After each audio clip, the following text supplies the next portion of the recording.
Now, should we make people convicted of knife crimes go into the army? 0207 862 is the number. Love your thoughts on this. New research claims it would be a more effective deterrent than prison and would offer better chances for rehabilitation. The Prison Reform Trust put together a citizens panel of 15 members of the public, and it found they supported this idea of sending serious young offenders into the army.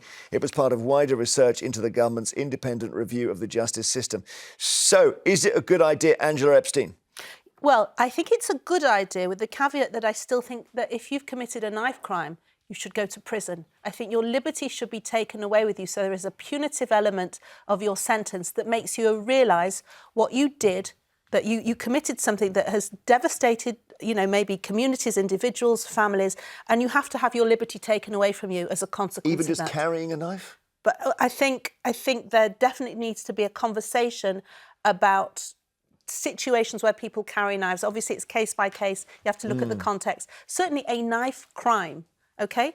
But because I think the problem with national service is people say, oh, it's jingoistic and it's all tally-ho stuff. But I think we have, certainly with young people, we've lost a sense of purpose and a sense of pride in this country. And I know a lot of politicians of all different stripes are responsible for that. I think there's a real malaise here. There's a lack of kind of community connection, engagement, sense of interdependence.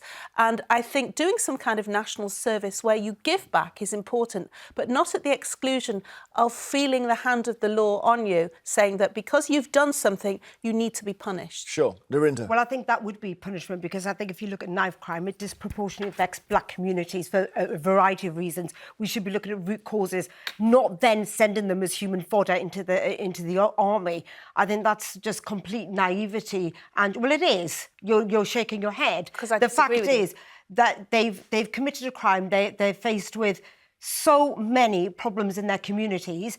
There's racial discrimination, there's distrust of the police, there's poverty, and this is historical and systemic. And you're saying, OK, we're going to punish you by sending you as human fodder into the army. So you're literally, by your hypothesis, you're literally offering a get-out-of-jail card because Not get out of jail. Because of the background to somebody's committing a knife crime. Yeah, there's a background matters. I'm sorry. If you predicate the criminal justice system or our sense of morality on the basis of, they had a bad time. Let me finish. Then you absolutely shoot the idea of criminal justice, of some kind of punitive response. Yes, you look at case-by-case basis to think about the sentence, but ultimately, knife crime bad. People that don't commit knife crime, good. And you cannot somehow muddy the water. So, Narinder, you think we need to see the background of people first? Well, I absolutely think that you need to. When you have black communities that are faced historical and systemic racial discrimination, including in our justice system, you can't say knife crime bad. That's good. That's actually being a bit racist because you need to look at what they're facing. I think you should be careful about what you say. They have inequality in their education. They have inequality in their society. But why not just look at the crime? Why not just say it doesn't matter what the colour of the person is? They committed this crime. Because it matters it's not just about the colour of their skin, it's about their community. OK, so they are facing there's no equality in their communities. Right. OK, so you say you need to look at why I think you should retract the statement about that sounds racist because it absolutely wasn't. It sounds racist. I think it sounds it. Sounded is that I think there's... You're looking at it very simplistically. Okay. Pause a sec. Let's get a call just to move this on. Peter's in Lincolnshire. Hi. Hello there, Jeremy. What do you think about putting knife offenders in the army? Rubbish. No. Don't do it.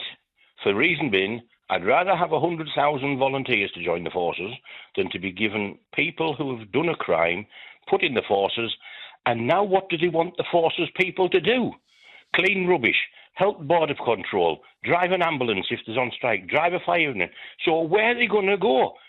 Well, you know what, you make a good point. No one's yet mentioned the fact that we're supposed to be proud of our army. The idea that it then becomes a sort of dumping ground for criminals is extraordinary. And by the way, this, as Pete says, send the army into Birmingham to clear up the bins that we'll talk about later on. You think that's wrong as well, Pete?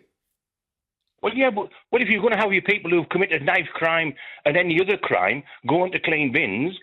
If the army can do it, why do you not just send the people in who's committed the crime to do the bins at first? Why That's do a you good need point. the army as a middleman? Yeah, but Service. hang on, yeah. Pete, because the whole concept of national service, I mean, obviously we're looking at it through a peacetime lens, although I realise that the world is a dangerous place at the moment. I think and I agree, I've said quite clearly they should go to prison, but built into part of their sentence is doing some kind of national service where there is community work, community engagement, if it's safe to do so, involving themselves in initiatives. That doesn't mean that you don't also learn all the stuff about what it is to be in the army, to have like that sense of pride, to be able to work with people as part of a team, and all the other things that go with it. But it has to be done within the framework of taking people's liberty away, because a crime is a crime. And unlike what Narinder said, the crime has to be looked at because a crime happened. If somebody is knifed in the gullet because for whatever reason, they've killed or seriously injured somebody, and that must be punished. It doesn't matter what Nobody's their background saying is. that they get out of jail scot-free. Nobody is suggesting that. Well, that, Okay. that's what Pete, thank you. Marion in Suffolk. Hello, Marion. Hello. What do you think about this? Put them in the army. Well, why wait until they actually commit a crime? Why don't we nip... Hello? Hello, go on. Right. I'm saying you're talking about putting these young lads who commit crimes in prison. Why not? Why wait until they actually... Why wait until they actually commit the crime? Why don't we nip it in the bud, get these children at school to join what they have in some other schools, the CCF, a cadet force. Oh, yeah, I was which in will that. guide That does them. teach them how to And- use weapons. No. Well, it will guide them because half these kids need guidance and Well, discipline. Marianne's right, I agree, because what she's saying is let's get to the root causes, let's work within the community and not just, the punishment, that, get to them before they commit the crime. I agree. I don't know. Yeah, Marion, do you think it's fair on soldiers to be expected to share but why dormitories wait with until criminals? Yeah, but why wait until they commit a crime? Well, we don't know who they are until they commit the crime. Yeah, but they're going to be tarnished for the rest of their lives, aren't they, with a That's a good point. criminal record? That's a good point. OK, thank you so much.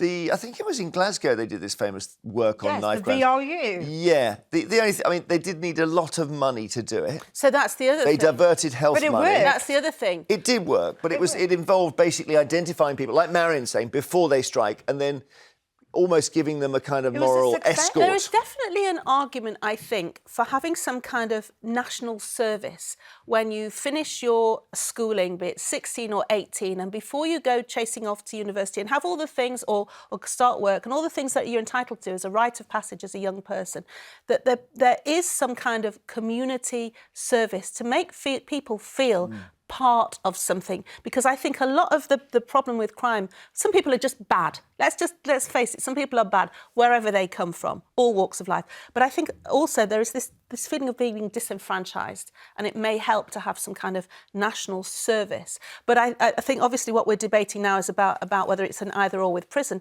Yes, our prisons are overstuffed, and I think that's the problem, is that people are always looking for politicians are looking for ways to try and mitigate the rising prison numbers, and I think it should be done for the right reason, not just to keep the numbers down. Didn't the French? Didn't they have the French Foreign Legion, and that was famously for the worst criminals who'd be set off. Did that to... work?